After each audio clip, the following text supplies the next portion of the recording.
everyone, welcome to my channel. You are watching English Study.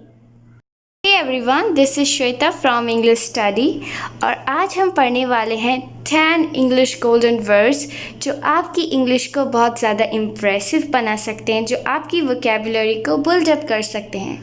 So let's get started without any further ado. आज का हमारा पहला word है about. About का मतलब होता है के बारे में या फिर करीबन. ठीक है, जैसे आप अनुमान लगा रहे हैं. ठीक है, तो अबाउट का हिंदी में मतलब होता है के बारे में या फिर करीबन. So it can also mean near और nearby. Is anybody about का मतलब होता है इज एनीबडी नियर बाय, क्या कोई पास में है. There was no one about to save the boy from drowning. लड़के को डूबने से बचाने वाला कोई नहीं था. यहाँ पर about का मतलब यूज़ हुआ है नियर बाय यानी पास में.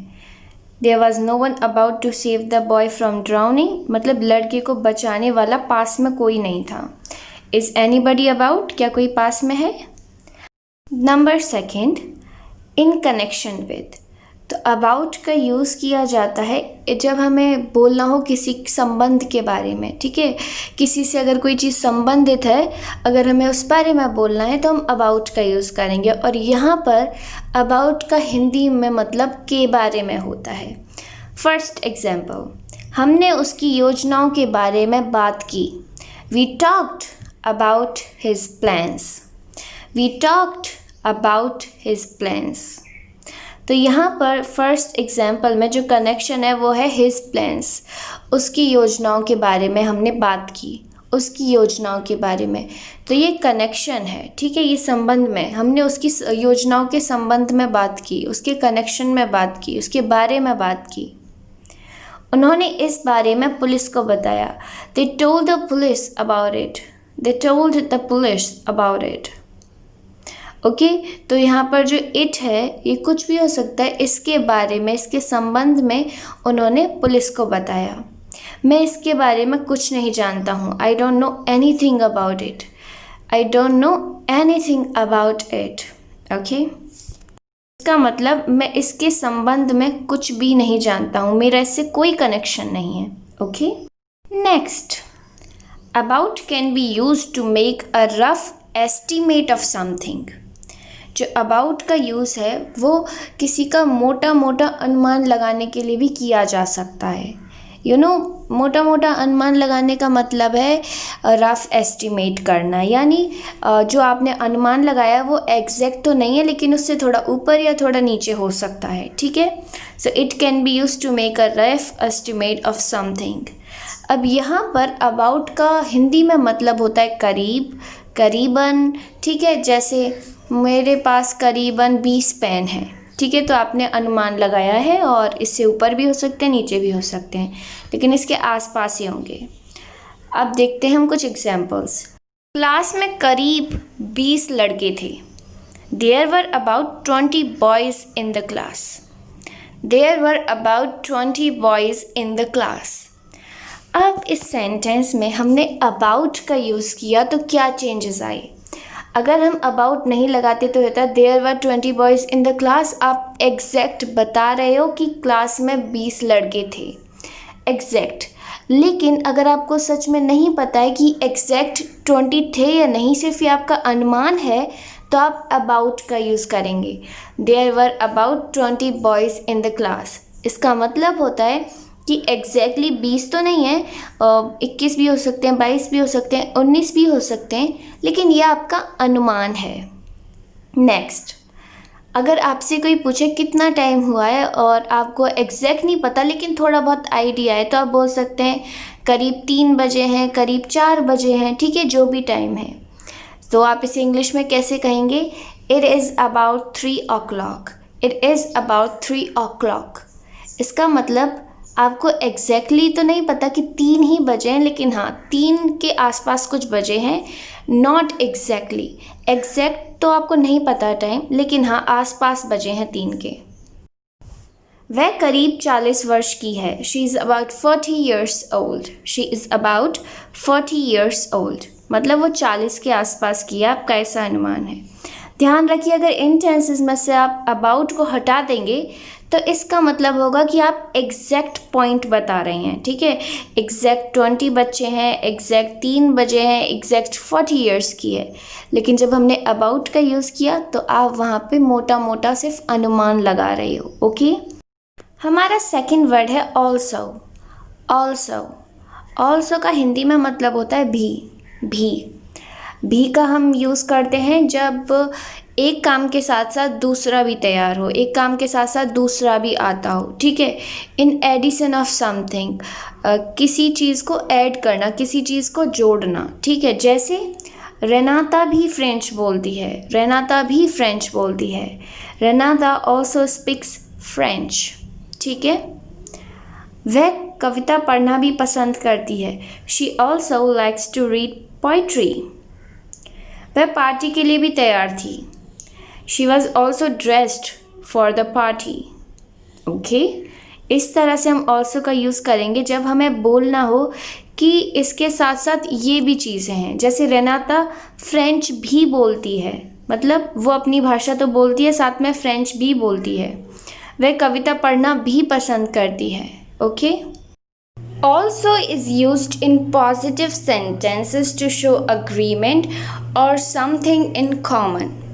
also का यूज़ किया जाता है पॉजिटिव सेंटेंसेस में कोई एग्रीमेंट, कोई समझौता दिखाने के लिए, या फिर दो लोगों के बीच कोई कॉमन थिंग्स, कोई ठीक है सेम हॉबी दिखाने के लिए। जैसे Lina likes to read novels, Sam also likes to read novels.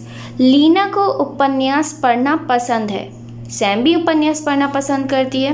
तो ठीक है, यहाँ पर लीना और सैम दोनों के बीच में एक हॉबी कॉमन है, वो है उपन्यास पढ़ना। तो इस तरह हम ऑल्सो का यूज़ करके ये शो कर सकते हैं। वह भी शिक्षक बन रहा है, हम भी वहाँ मौजूद थे। He is also becoming a teacher, we were also there, we were also there. Okay, तो वह शिक्षक भी बन रहा था और हम भी वहाँ मौजूद थे। ओके, नेक्स्ट ऑल्थो, इसका मतलब होता है हालांकि। Although is used for introducing a statement that makes the main statement in a sentence. It loosely mean in spite of the fact that. Although का मतलब होता है हालांकि, और जब भी ये किसी स्टेटमेंट में यूज़ होता है वो स्टेटमेंट होती है मेन स्टेटमेंट सेंटेंस की, और इसका मतलब होता है इसके बावजूद। ठीक है, इसके बावजूद, इस अर्थ में हम ऑल्थो का यूज़ करते हैं। देखते हैं इसके एग्जाम्पल्स और समझते हैं इसे और अच्छे से। हालांकि समुद्र तट भीड़ थी, फिर भी हमें बहुत मज़ा आया। Although the beach was crowded, we still enjoyed a lot.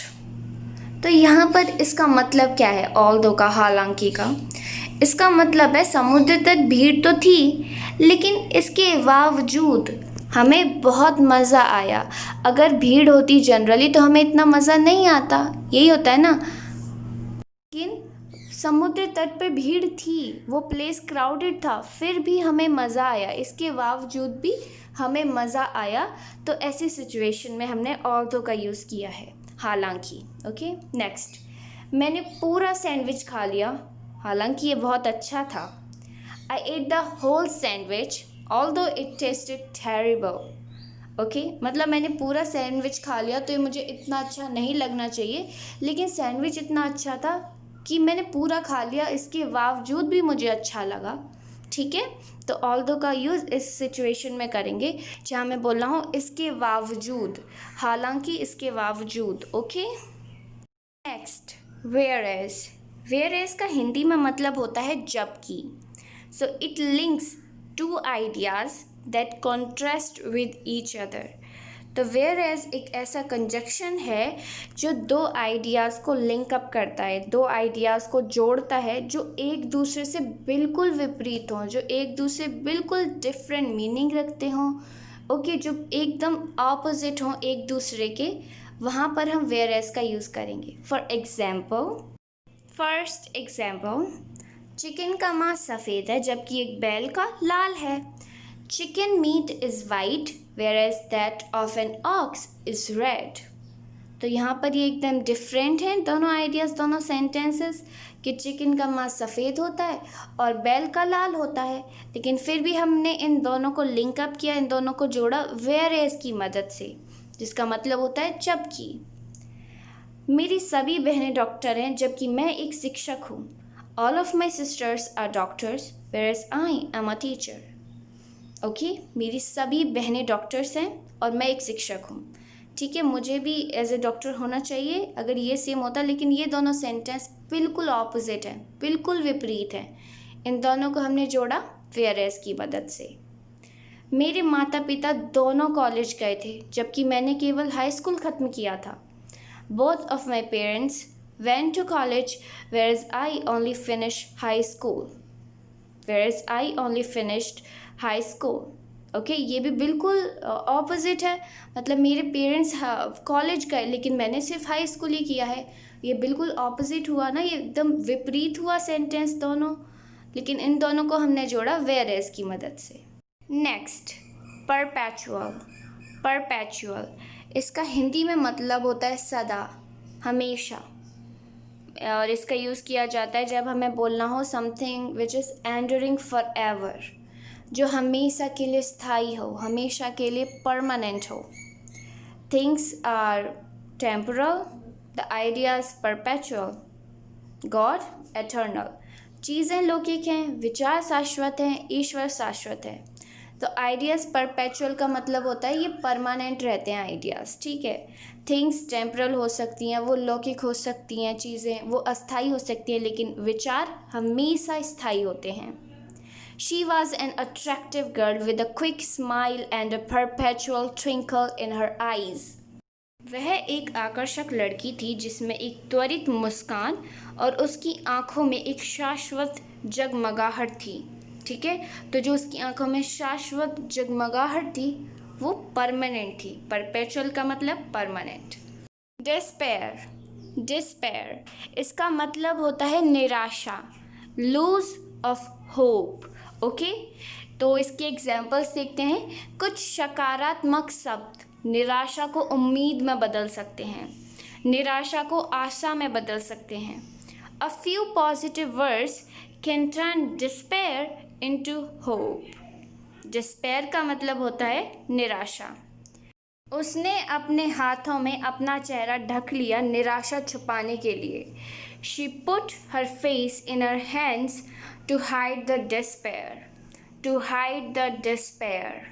Okay, I hope कि आपको निराशा यानी डिस्पेयर का यूज़ समझ में आ गया होगा, इसका मतलब क्या होता है।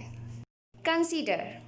कंसीडर का मतलब होता है विचार करना, सोच विचार करना। फॉर एग्जाम्पल, वह उसकी हर इच्छा पर विचार करता था। ही कंसीडर्ड हर एवरी विश। उनके कार्यों को विदेशों में अच्छी तरह से माना जाता है। His works are well considered abroad. बूढ़े सज्जन ने उन्हें ध्यान से समझा। The old gentleman considered him attentively, यानी उनके जो विचार थे, जो भी थे, उन्हें ध्यान से समझा, उनके ऊपर विचार किया ओल्ड जेंटलमैन ने। तो इस तरह से यूज़ होता है कंसीडर का, और कंसीडर का मतलब होता है सोच विचार करना। So next time you here word consider, don't get confuse, क्योंकि इसका मतलब होता है सोच विचार करना। Next, establish. एस्टैब्लिश इसका मतलब होता है स्थापित करना। ओके, स्थापित करना। जैसे कंपनी ने खुद को इंडस्ट्री में लीडर के तौर पर स्थापित किया है। The company has established itself as a leader in the industry। एक युवा डॉक्टर के रूप में उन्होंने समुदाय में खुद को स्थापित करने के लिए कड़ी मेहनत की। As a young doctor, he worked hard to establish himself in the community। वे अपने बच्चों को पारिवारिक व्यवसाय में स्थापित करना चाहते हैं। They want to establish their children in the family business। Okay, तो इस तरह से इस्टेब्लिश का यूज़ होता है और इसका मतलब होता है स्थापित करना। Okay, next word, appoint. Appoint. Appoint का मतलब होता है नियुक्त करना। Assign a job or role to someone, किसी के जॉब को या फिर रोल को किसी को दे देना, उसके पद पर उसे दे देना, नियुक्त करना, अपॉइंट करना। फॉर एग्जाम्पल, उन्होंने टॉम को अध्यक्ष नियुक्त किया। They appointed Tom chairman. हमें जल्द ही एक शिक्षक की नियुक्ति करनी चाहिए। We must appoint a teacher soon. उन्होंने उसे काम करने के लिए नियुक्त किया। They appointed her to do the task. तो इस तरह से अपॉइंट का यूज़ किया जाता है जब whenever we assign a job or role to someone. जब भी हम किसी को एक काम देते हैं या फिर कोई पद देते हैं, कोई पोजीशन देते हैं किसी को, तो हम उसको बोलते हैं अपॉइंट करना, यानी नियुक्त करना। ओके, सो अपॉइंट का मतलब होता है नियुक्त करना। आई होप अब आप समझ गए हो। देखते हैं हमारा next word and the last one, level. Level का मतलब होता है स्तर। First, having no part higher than other, किसी अन्य से अधिक ना होना। ओके, जैसे हम कहें कि मेरा स्तर और मेरी बेस्ट फ्रेंड का स्तर पढ़ाई में एक जैसा है, मतलब हम लेवल के हैं, हमें ना कोई ऊपर है ना कोई नीचे है। ओके, जब हमें बात करनी हो कि समान हो कोई, ठीक है, स्तर समान हो, ना कोई अधिक हो ना कोई कम हो। सेकेंड है a position on a scale, एक पैमाने पर एक स्थिति। जैसे मेरी क्लास में लड़कियां जो स्टूडेंट्स हैं, जो गर्ल्स स्टूडेंट्स हैं, वो बॉयज़ स्टूडेंट से कम हैं, तो जो एक पोजीशन है उनकी स्केल पर वो कम है, ठीक है, उनका जो स्तर है वो कम है नंबर्स में। तो इस तरह हम लेवल का यूज़ करेंगे। अब समझते हैं लेवल को कुछ एग्जाम्पल्स के साथ। फर्स्ट एग्जाम्पल, बेरोज़गारी का स्तर बढ़ रहा है। The level of unemployment is rising. The level of unemployment is rising.